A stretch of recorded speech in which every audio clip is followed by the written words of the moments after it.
Aybəniz izah edir. Buyur Aybəniz. Neyse ben. Face ID. Ana Face ID direkt. Face ID de. Elə bir şey, o bir tane şey var ben. Sivil kutusu. Seher. Seher.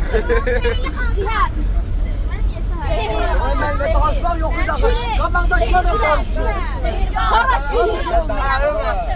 Aybenin.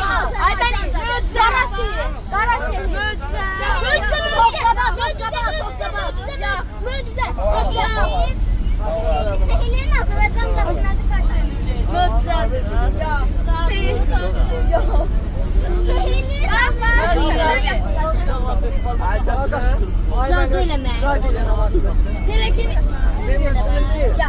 Hepsi var. yakınlaşmışsınız ama adı Azerbaycan. Azərbaycanda sehirdir ama ben sana söz demiştim. Fokus. Fokus. Az fokus İngiliz.